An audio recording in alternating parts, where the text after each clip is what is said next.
दोनों गठबंधन हमारे समाज के विरोधी हैं। हमारे समाज की जितनी भी मूलभूत आवश्यकताएं होती है उन आवश्यकताओं में खरे नहीं उतरते, क्योंकि इसमें सबसे ज़्यादा जो लोग इकट्ठे हुए हैं वो सारे के सारे मनुवादी हैं।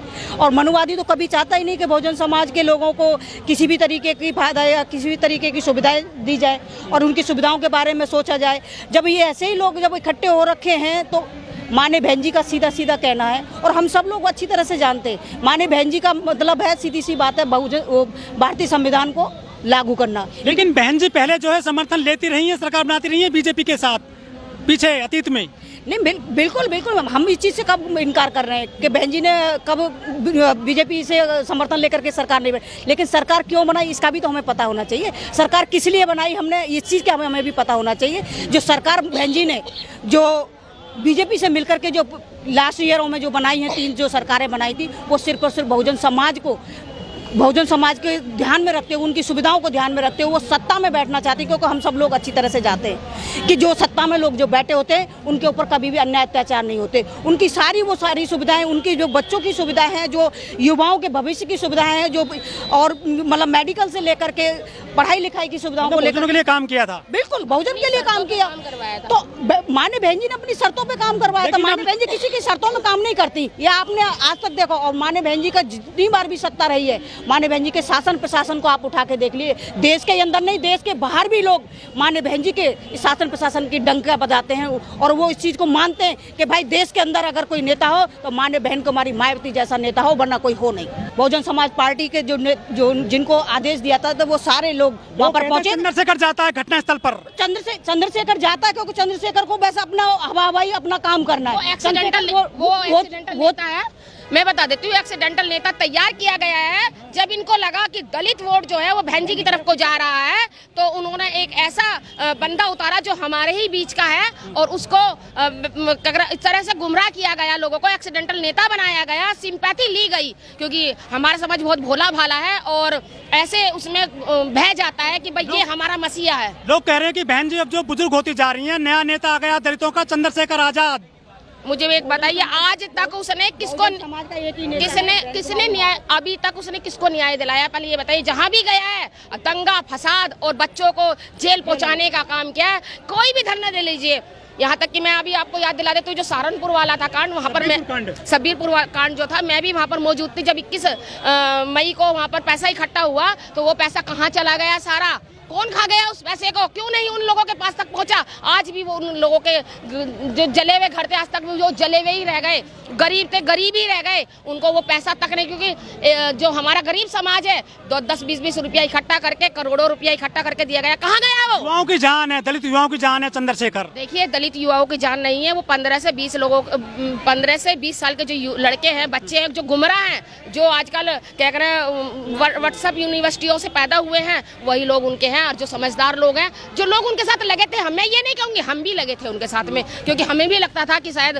भाई चलिए हमारी एक पार्टी है और ये समाज का काम करेगा, एक सामाजिक तौर पे करेगा। लेकिन जब हमने देख लिया कि भैया ये तो पैसे खाने आया है, ये तो बीच में हमारे संग गरीब का बेटा है मैम, वो मनुवादी लोगों ने इसको एक एक्सीडेंटल नेता बना के हमारे बीच में उतारा है, हमारी वोटों को गुमराह करके वोटों को इधर उधर करने का काम किया है। अगर वो सच में ही उनका हितैषी होता तो ये कहता कि पार्टी हमारी बीएसपी है और मैं सामाजिक तौर पर आपका नेता हूँ, मैं सामाजिक तौर पर आपकी जैसे आरएसएस लड़ाई लड़ती कहते हैं वो गरीब का लड़ता, कह रहे हैं वो गरीब का बेटा चंद्रशेखर। और जो आकाश आनंद है वो जो चांदी की चम्मच पैदा लेके हुए हैं, उनको कोऑर्डिनेटर बना दिया बीएसपी में बहन जी ने। नहीं बिल्कुल बहुत गरीब का बच्चा है, क्योंकि वो 8-8, 10-10 स्कॉर्पियो लेके घूमता है, बहुत गरीब का बच्चा है। गरीब के पास एरोप्लेन में जाने के लिए पूरी फैसिलिटी होती है, बहुत गरीब का बच्चा है। उसके जो गुड़गांव में और आपके नोएडा में जो संपत्ति पड़ी हुई है वो कहाँ से आई है? वो बहुत गरीब के बच्चे ने पैदा कर, मुझे भी बना दो। अगर इसी तरीके के अगर हमारे समाज में गरीब पैदा होने लगे ना तो भैया ऐसा है तो फिर तो हर घर में बसपा को कितना नुकसान करेंगे? बसपा को हर घर में होना चाहिए ऐसा गरीब जैसा वो है, बिना उसके होटल के तो वो रहता नहीं है। बिना बहन जी बुजुर्ग हो गई है बहन जी। तो किसकी माँ भी बुजुर्ग नहीं होती है बताइए ना? जवानी रहती है क्या? हर किसी की माँ बुजुर्ग नहीं होती क्या? जवानी रहती है क्या? चंद्रशेखर पे फायरिंग होती है, वो ट्वीट नहीं करती है बहन जी उसके लिए। रहने दीजिए, फायरिंग ऐसी होती है क्या जो छू के चली जाए छर्रा? मतलब गोली लग जाए सामने से? कहाँ से लगी? कहाँ से लगी? गोली लगी यूं और बैठा वो यूं, मारने वाला होता तो सामने से मारता, साइड से थोड़ी ना मारता है। सही से थोड़ा ना मारता। मिला करके वो पूरी प्लानिंग वो था जो गोली लगे हमने यही होता है। आपने भी देखा होगा जितने भी आंदोलन हुए हैं, मुझे एक बार बताइए, अभी तक तो वो बेहोशी होता रहा।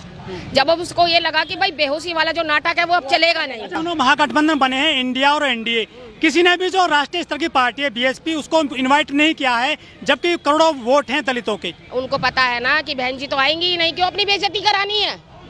बहन जी को भी पता है अगर मैं इनसे गठबंधन करती हूँ तो मैं अपने समाज को बेचने का काम करती हूँ। ये हमारे हितैषी नहीं है।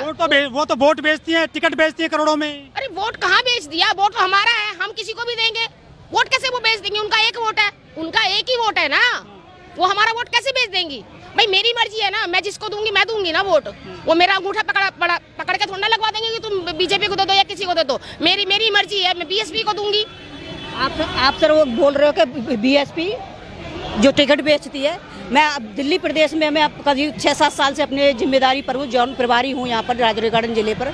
यहाँ पर हमने ऐसे लोगों को जिन्होंने फार्म भरने के लिए जो 150 रुपये लगते ना वो तक उनसे नहीं लिए, बल्कि उनके लिए जो चुनाव सामग्री है वो खुद हम कार्यकर्ताओं ने मिल करके सब लोगों ने काम करके उन लोगों को लड़ाने का काम किया। ये सब लोगों को बहकाने को, लोगों को बलगलाने का काम करते हैं कि बहन जी टिकट बेचती है, करोड़ों में बेचती है, ये करती है वो करती है। भैया ऐसी कौन सी पार्टी जो एक सिस्टम है कि भाई चलो जो अपनी पार्टी को चलाने के लिए, और जितने सारे हमारे जो क्या नाम है जितने कार्यालय वगैरह खुले हैं तो उनको चलाने के लिए सुचारू रूप से जो कुछ एक चीज जो तय की गई है कि भाई इतना देना ही पड़ेगा, वो तो ये सबके लिए मान्य है, सबको देना पड़ेगा। लेकिन लोग कहते हैं कि 4-4 करोड़ में, 10-10 करोड़ में, 15 करोड़ में, ये सारी अफवाहें करते हैं बहन जी को। हाँ बिल्कुल, ये सब अफवाहें हैं। लोगों को करेंगे तो वोट, अगर बदनाम नहीं करेंगे तो सारा वोट बहन जी को आ जाएगा ना, ट्रांसफर होकर बहन जी प्रधानमंत्री बन जाएंगे, सीएम बन जाएंगी। जो उनको डर है कि अगर ये शेरनी प्रधानमंत्री या सीएम बन गई तो हमारा जीना हराम का जो हम मनुस्मृति लागू कर रहे हैं वो भी नहीं होगी, संविधान भी सेफ हो जाएगा, और जो दलित समाज है ये भी बड़े बड़े पदों पर चला जाएगा। इसलिए उनको डर है कहीं ये ऊपर न पहुंच जाए समाज।